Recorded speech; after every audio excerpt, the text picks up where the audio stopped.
Nach meinem Studium möchte ich gern nach meinem Heimatland zurückkehren. Ça, c'est une phrase que presque tous les étudiants qui veulent soit étudier ou continuer leurs études en Allemagne disent avant d'arriver en Allemagne. Et après les études, qu'est-ce qui se passe? Après les études, ces derniers cherchent le travail ici en Allemagne ou ailleurs, en Europe, dans les pays développés.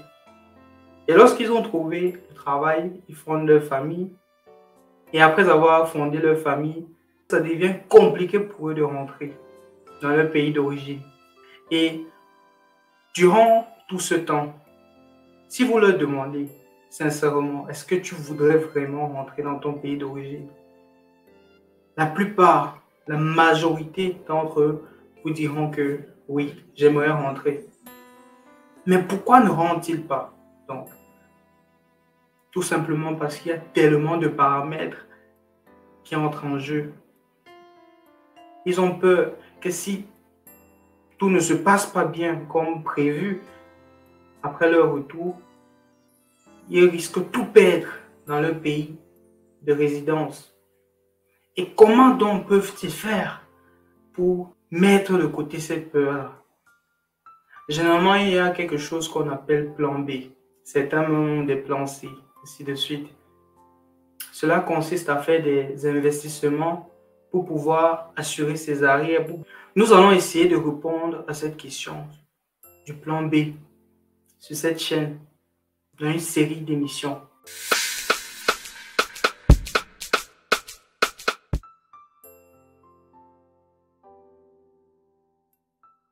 Moi, c'est Kamouni Kamden Patrick, je suis ingénieur biomédical. J'ai créé cette chaîne Afrique Innoscience pour promouvoir la science, la technologie, l'ingénierie, les mathématiques en Afrique, en donnant la parole aux ingénieurs, aux informaticiens, aux mathématiciens, aux scientifiques africains, afin qu'ils puissent partager leur savoir-faire et aussi, de cette manière, encourager les plus jeunes à s'intéresser aux questions scientifiques. Alors, vous conviendrez avec moi que lorsque l'on parle de la promotion de la science, de la technologie en Afrique, cela concerne aussi la diaspora. Donc, sur cette chaîne, nous encourageons vraiment la diaspora à travailler avec nos frères et sœurs qui sont sur le continent. Et afin qu'ils puissent travailler sur le continent, il faut se déplacer, bien évidemment. Et parmi eux, il y a des personnes, en fait, qui veulent se déplacer, non pas temporairement, mais aussi sur le long terme. Donc, cette série d'émissions que nous débutons aujourd'hui va beaucoup aider ceux-là qui sont sur le point, n'est-ce pas, de travailler sur le long terme avec nos frères et sœurs. Bonsoir Madel, merci beaucoup d'avoir accepté notre invitation sur Afrique Innoscience. S'il te plaît, est-ce que tu peux te présenter comme ça pour celles et ceux-là qui ne te connaissent pas en haut? Qui es-tu? D'accord, bonsoir à toi Patrick. Merci déjà de m'avoir donné l'opportunité de participer à cette série d'interviews que tu organises pour éclairer, pour donner des conseils aux personnes qui veulent rentrer en Afrique, qui vivent en Allemagne actuellement, de la diaspora et sur tous les différents secteurs d'activité. Donc, c'est un plaisir pour moi d'être là aujourd'hui avec toi, avec vous, pour pouvoir partager mes connaissances et donner aussi mon petit know-how pour la diaspora. Alors, qui je suis? Donc, je m'appelle Madel Ning-Tedem. Je suis donc créatrice de la chaîne Immobilier en Allemagne, comme vous pouvez voir là derrière moi. Et voilà, c'est mon activité entrepreneuriale actuellement. C'est ce que je fais. J'accompagne des personnes, je coach des personnes qui veulent se lancer sur l'investissement immobilier. De par mon background, j'ai étudié économie. Je suis venue du Cameroun, j'ai étudié économie. J'ai un master en économie. Et après mes études, donc, j'ai fait une carrière professionnelle dans le domaine de la vente en tant que commercial. Et parallèlement, j'ai investi sur l'immobilier, au départ un peu à tâtons, mais après, j'ai gagné de l'expérience et aujourd'hui, c'est mon job. Wow. Un parcours très, très inspirant. Ali, tu es très bien placé pour celles et ceux-là qui veulent avoir un plan B, d'autres même un plan C ou un plan D dans l'immobilier. Maintenant, pour mieux comprendre le mot immobilier, est-ce que tu peux nous définir en quelques mots comme ça qu'est l'immobilier en fait? Exactement, c'est très simple. Dans le mot immobilier, il y a immobile. Ça veut dire que c'est qui ne bouge pas. Donc, l'immobilier aura tendance, un bien immobilier aura tendance à être tout ce qui va être immobile, tout ce qui va être tangible, tout ce qui va être sûr. Donc, on va commencer tout doucement avec les lopins de terrain, donc avec la terre. Il y a des personnes qui achètent les garages, tout simplement. Ils ne veulent pas les choses qui sont compliquées. Tu peux d'abord seulement acheter un terrain, tu gardes. Ce sont les erreurs que nous, on a peut-être fait quand on était étudiant ou quand on était plus jeune. Il y a souvent les lopins de terre qui ne coûtent pas vraiment cher, que si tu as même travaillé pendant les vacances, tu peux acheter en fait complètement. Et qui sont encore éloignés naturellement quand on est encore étudiant, mais qui vont être valorisés avec le temps jusqu'à ce qu'on finisse, quoi. Donc, c'est la terre, c'est les terrains, c'est le garage, c'est les appartements, c'est les maisons, c'est les villas. Là, on a beaucoup plus d'opportunités de pouvoir s'offrir cela. Wow, très intéressant. J'ai appris quelque chose aujourd'hui. Il y a des terrains qui ne coûtent pas très très cher. Et on va te voir en background pour que tu nous donnes plus de détails. Et ceux qui nous regardent aujourd'hui, très certainement, ils vont vouloir te contacter et puis te poser des questions encore pour mieux comprendre comment est-ce qu'on fait pour acheter les terrains. Maintenant, en quoi consiste votre travail de conseiller immobilier? Effectivement, le travail de conseiller immobilier, c'est un peu comme, on va dire que je suis aussi agent immobilier. Donc, je suis agent immobilier, je suis conseillère immobilière. Maintenant, c'est deux fonctions qui sont complètement différentes. Parce que quand je suis conseillère, ça veut dire que je t'accompagne et je te donne vraiment les conseils dans le domaine. Le but étant de faire quoi? Le but étant de t'éviter de faire des erreurs parce qu'effectivement, il y a beaucoup de personnes qui se sont lancées sur l'investissement immobilier et ont fait des erreurs catastrophiques. Et c'est pas très agréable parce que l'investissement immobilier, même quand je parle des terrains qu'on peut acheter, c'est des sommes importantes. On va aller sur 10 000 euros, on va aller sur 20 000 euros, sur 500 000 euros, sur 1 million d'euros.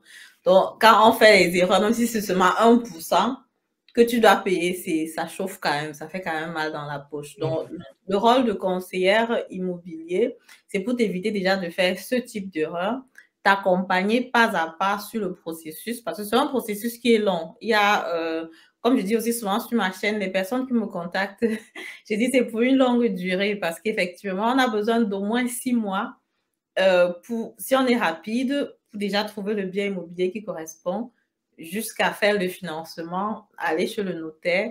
Et même après ça, il faut encore développer le bien immobilier. Ce n'est pas pour rien que quand tu as un bien immobilier aujourd'hui, bon, dans un immeuble, il y a beaucoup de biens immobiliers. Un va coûter plus cher, l'autre va coûter moins cher. Ça dépend de comment le bien a été entretenu, comment on a choisi le locataire. Et il y a des petites astuces qu'il faut savoir. Donc, c'est là où j'interviens donc comme conseillère immobilière parce que l'agent immobilier, il te met un bien immobilier à disposition. Soit tu achètes, soit tu n'achètes pas. Quand tu achètes, vous vous retrouvez chez le notaire et son travail est fini. Maintenant, mon travail de conseiller immobilier, ça va un peu plus au-delà de ça. Ça commence même déjà aussi un peu plus tôt parce que je suis avec toi aussi déjà sur la recherche du bien immobilier.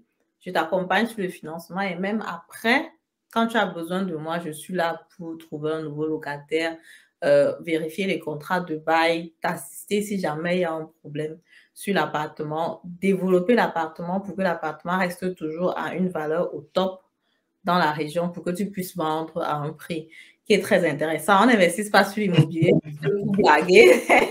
Effectivement, c'est comme ça. Parce qu'on veut rentabilité, qui porte à la fin. Et on veut aussi à la base acheter le bien immobilier moins cher ou alors du moins à la valeur qu'il y a sur le marché pour pouvoir vendre et rentabiliser, quoi.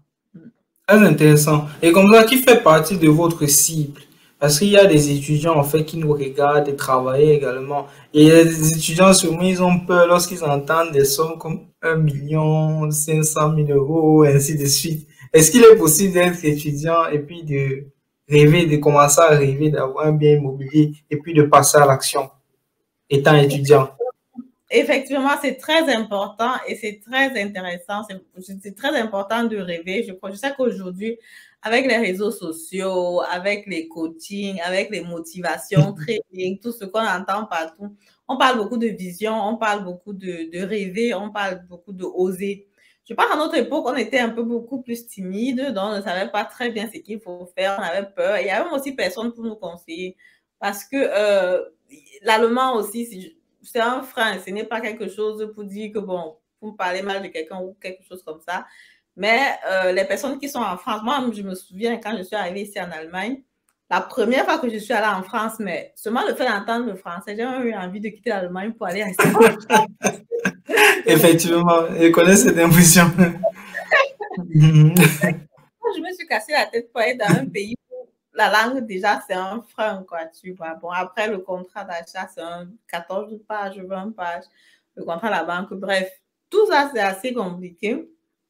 Si tu es étudiant aujourd'hui, ce que je vais te conseiller naturellement, c'est déjà de pouvoir éviter tout ce qu'il y a comme crédit de consommation, les cartes de crédit, essayer de vivre avec les moyens que tu as à ta disposition. Payer tes factures à temps, parce qu'il y a des personnes qui me contactent et que, par exemple, ils ont un truc à la chauffe et quand je leur pose la question, mais qu'est-ce qui s'est passé avec ta chauffe? Eux-mêmes ne sont même pas au courant. Donc, c'est une négligence qui est quand même ouf, quoi, parce qu'on est quand même dans un pays où tout est documenté, tout est informatisé. Tu ne peux pas facilement fuir avec l'argent comme ça. Donc, du coup, tu as aussi déménagé et peut-être la lettre n'est plus arrivée à ton recours. Mais ce sont des petites négligences qu'il faut éviter. Quand tu déménages, tu informes tous tes créanciers ou alors tu changes à la poste en bonne et due forme pour que s'il y a une lettre où on te réclame de l'argent, que tu puisses payer parce que c'est très dommage qu'à cause d'un montant comme 500 euros, comme 1000 euros, tu te retrouves fiché et tu ne peux pas investir sur l'immobilier. Donc, tu évites les crises de consommation, tu rêves naturellement et tu épargnes. Le processus, généralement, c'est épargner et investir. Donc, tu travailles, tu épargnes et tu investis. Donc, maintenant, en tant qu'étudiant, c'est difficile parce qu'en tant qu'étudiant, on n'a pas beaucoup d'argent. Mais en général, je pense que 10% d'épargne, ça peut le faire, quoi.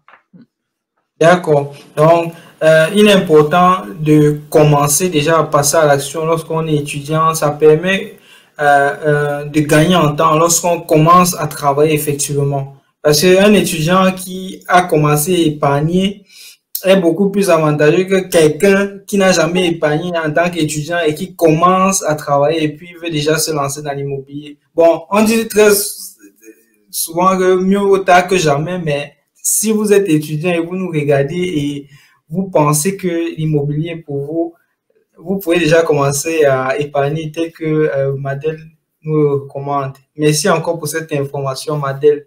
Et quel est le bon moment? C'est vrai qu'on parle d'étudiants, travailleurs, ainsi de suite, mais quel est le bon moment d'après vous pour pouvoir euh, se lancer comme ça dans l'immobilier? Oui. Oui. Oui, moi je dis toujours ça dépend de la stratégie parce que les stratégies sont différentes. On n'a pas tous la même stratégie et la stratégie donc va influencer le moment où tu veux investir parce que ça va jouer un grand rôle. Toujours est-il que je conseille toujours de commencer le plus tôt possible parce que c'est un crédit que tu vas prendre qui va falloir payer sur 20, sur 30 ans. Quand tu commences, quand tu as 30 ans, tu finis à 50 ans. Quand tu commences, quand tu as 40 ans, tu finis à 60 ans. Donc, du coup, ça s'allonge et c'est bien donc de commencer le plus tôt possible. Selon ta stratégie, tu peux généralement prendre un coaching ou alors t'informer sur Internet, regarder plusieurs vidéos. Tu vas connaître les différentes stratégies qui existent. Selon ta stratégie, tu peux donc évaluer toi-même quand tu peux commencer. Il y a par exemple des personnes qui veulent seulement investir sur le résidentiel, qui veulent seulement leur maison. Dans ce cas, quand tu finis avec les études, ça ne devient pas très important parce que bon, ta maison, c'est généralement quelque chose qui est attaché à ta famille avec une femme et les enfants. Et finalement, après les études, parfois, tu n'as pas forcément tout ça. Tu peux commencer petit à petit. Si tu veux commencer par le locatif, tu peux donc commencer directement après tes études quand tu remplis les 3 conditions de base qui sont avoir un contrat de travail à durée indéterminée, avoir un séjour limité ou le passeport allemand, ne pas être fiché à la choufa et avoir un salaire net qui va entre 2 000 et 2 500 euros. selon comme ça tes dépenses mensuelles, quoi, parce que la banque doit calculer ta capacité d'endettement pour voir ce qui te reste à la fin. Donc, en ce moment-là, tu peux donc te lancer si tu vois que tu remplis tous ces critères-là. Il y en a aussi qui me disent directement qu'ils veulent commencer en, en puissance. Il veut commencer en créant une société directement, si possible. Donc, ça va vraiment dépendre de ta stratégie. Donc, quand tu remplis derrière les conditions, tu prends un coaching, tu regardes la stratégie qui te convient et puis tu te lances, quoi. Wow, très intéressant. Madeleine, cette émission est faite pour celles et ceux-là qui pensent à rentrer soit sur le moyen terme ou sur le long terme en Afrique. Qu'est-ce que tu peux dire à ces personnes, en fait? Qu'est-ce que ces personnes doivent faire avant de retourner temporairement, définitivement en Afrique? En tant que conseiller et agent immobilier, qu'est-ce que tu peux dire à ces personnes? C'est vraiment difficile. Je sais que le Cameroun, le pays, c'est notre cœur. On veut toujours rentrer au pays. Même si au début, on ne sait pas trop bien où on hésite. Bref, personne n'a généralement envie de vieillir en Occident. Donc, on sait toujours que même si c'est à 40 ans, même si c'est à 50 ans, il va falloir qu'on rentre. Maintenant, la question qui se pose généralement, c'est de savoir comment est-ce qu'on rentre, quel est le plan pour rentrer. Est-ce qu'on rentre définitivement et même si on rentre définitivement, on rentre à partir de quand? Si on rentre pour une courte durée, comment ça se passe? Après, c'est relié aussi avec les besoins familiales, si on a les enfants et tout le reste. Bon, ce que moi, je conseille toujours, c'est d'avoir déjà ton plan concret en Afrique. Un immobilier déjà en Afrique aussi, c'est déjà une très bonne chose parce que tu ne peux pas rentrer pour aller habiter encore chez tes parents. Tu ne peux pas rentrer pour aller habiter en location.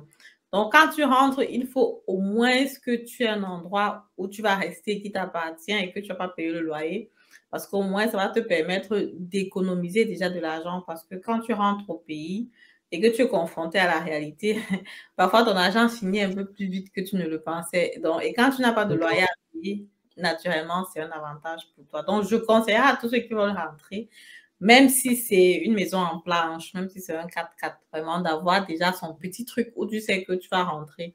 Tu vas habiter là-bas. Si c'est que tu rentres faire du business, le jour que le business donne, tu manges le poulet.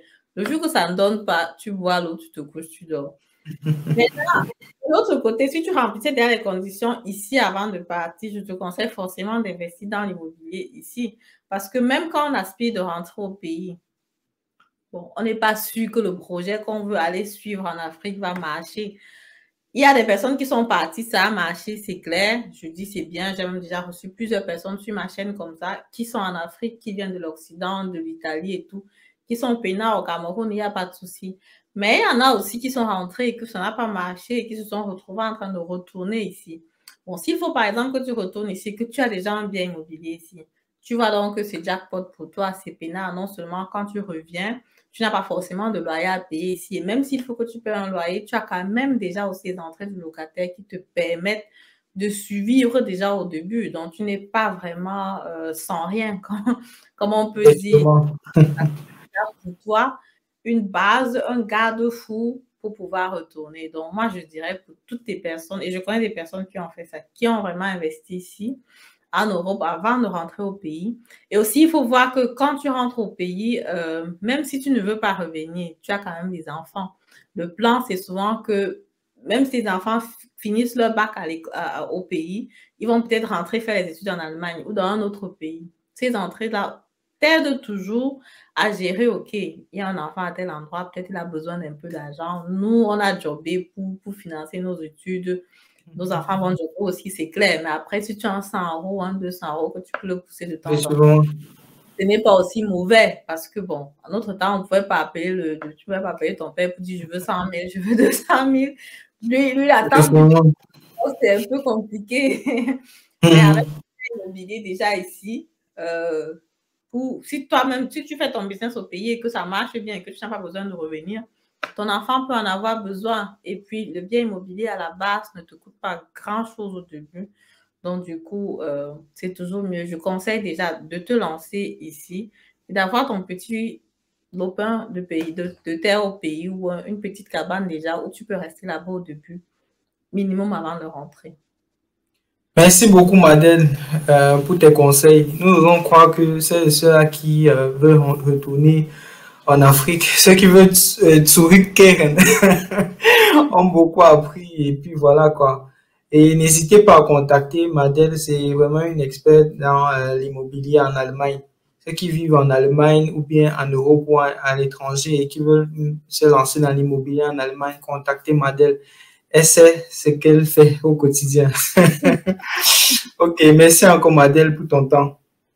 D'accord, merci aussi à toi, Patrick, d'avoir vraiment fait cette petite pub à la fin. J'ai déjà accompagné aujourd'hui une vingtaine de personnes dans le domaine, que ce soit coaching, accompagnement, formation en ligne, que je propose aussi déjà depuis le début de cette année. Et non, c'est cool. Il y a beaucoup de personnes qui ont réussi comme ça à être propriétaires de l'or en béton, comme on dit en allemand. Alors, Comme le dit l'adage, n'attendez pas pour investir, investissez et attendez.